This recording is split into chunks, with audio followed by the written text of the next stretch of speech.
Hello guys, big பாஸ்க்கான promo 3 வந்திருக்கு. So இந்த ப்ரோமோவில் என்ன நடக்குதுன்னு பார்த்தீங்கன்னா, நம்ம பார்வதி அக்கா வேற லெவல்ல பண்ணிட்டு இருக்காங்க.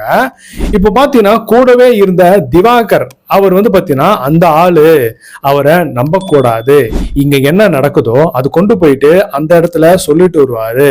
ஸோ அவரை பார்த்து வைக்க வேண்டிய இடத்துல வைக்கணும் அப்படின்னு பார்வதி கலையரசன் கிட்ட சொல்லிட்டு இருக்காரு. கலையரசன் பார்த்தீங்கன்னா ஆமாமா அவங்களெல்லாம் நம்பவே முடியாது அப்படின்னு சொல்றான். அடுத்தது பார்வதி இந்த பிரவீன்ராஜ் இருக்கான் பாத்தீங்களா, பயங்கரமான விஷம், அவனை நம்பவே முடியாது. அடுத்தது ஷபரி, அவன் அதுக்கு மேல அவனை சுத்தமா நம்ப முடியாது, இவங்களெல்லாம் பாத்தீங்கன்னா வைக்க வேண்டிய இடத்துல வைக்கணும் அப்படின்றாங்க. கலையரசன் ஆமா ஷபரி இருக்கான் பாத்தீங்களா, அவன் ரொம்ப அன்பானவன் நல்லவன் அப்படின்னு சொல்லிட்டு ஃபைனலா பாத்தீங்கன்னா அவன் உள்ள இருக்க வன்மத்தெல்லாம் பாத்தீங்கன்னா அடக்கி வச்சுட்டு இருக்கான். ஆனா வெளியில ரொம்ப நல்லவன் ஆக்டிங் பண்ணிட்டு இருக்கான். அந்த மாதிரி ஆளெல்லாம் சுத்தமா நம்ப கூடாது அப்படின்னு கலையரசன் சொல்றாங்க. ஸோ இந்த ப்ரோமோ 3ல முக்கியமான ஒரு விஷயத்த நம்ம நோட் பண்ணோம். என்னன்னா திவாகரை இவங்க கழட்டி விட பாக்குறாங்க. ஏன்னா திவாகருக்கு பிடிச்சவங்க எல்லாம் பாத்தீங்கன்னா நம்ம பார்வதி அக்காவுக்கு பிடிக்காது, அண்ட் நம்ம பார்வதி அக்காவுக்கு பிடிச்சவங்க நம்ம திவாகருக்கு பிடிக்காது. ஸோ அப்படி இருக்கும்போது ரெண்டு பேருக்கும் ஒத்து போகாது. உதாரணத்துக்கு நம்ம திவாகர் பாத்தீங்கன்னா இப்ப எஃப்ஜே, அப்புறமா பிரவீன்ராஜ், அப்புறம் ஷபரி, இவங்க கூட எல்லாம் பாத்தீங்கன்னா அதிகமா பேசிட்டு ஜாலியா இருக்கிறாரு.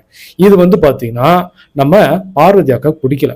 ஸோ பார்வதி யார் கூட நல்லா பேசுறாங்கன்னா கமருதன் கிட்ட எல்லாம் நல்லா பேசுறாங்க. ஸோ இது பாத்தீங்கன்னா நம்ம திவாகருக்கு பிடிக்கல. அதனால இவங்க ரெண்டு பேருக்குள்ள பாத்தீங்கன்னா ஒரு கோல்டு வார் போய்கிட்டு இருக்கு. ஸோ அது ரிலேட்டடா தான் இந்த ப்ரோமோ. ஸோ பார்வதி பாத்தீங்கன்னா இந்த வீட்டுல இருக்கும்போது நல்ல ஒரு பிளேயர், யாரை பத்தி எதுவும் தப்பா பேசல அப்படின்ற மாதிரிலாம் போயிட்டு இருக்கு.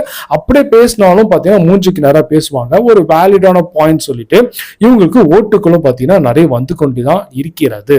ஆனா இப்ப பாத்தீங்கன்னா அதிகமான ஓட்டு வாங்கின திவாகர் 1.5 லட்சம் ஓட்டு வாங்கி தாண்டி போயிட்டு இருக்காரு மனுஷன். அவரை பாத்தீங்கன்னா கழட்டி விட்டுறலாம் அப்படின்னு சொல்றாங்க. ஆனா இவங்களுக்கு தெரியாது, இவங்க ஸ்கோர் பண்ற முக்கியமான ஒரு ரீசன் கூட இருக்கிற திவாகரால தான். ஓகே, அப்படி இருக்கும்போது எப்படி இவங்க திவாகரை கழட்டி விடலாம், அவரை சரியில்லை, நம்பிக்கை இல்லாதவர் அப்படின்னு சொல்றாங்க.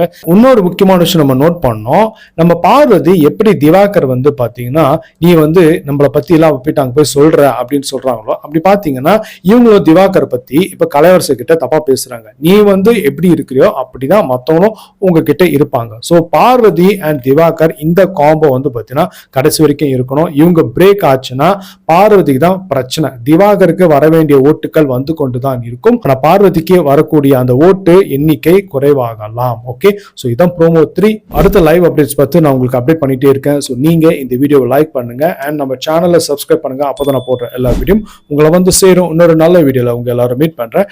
Bye from FN Raja Harivengat.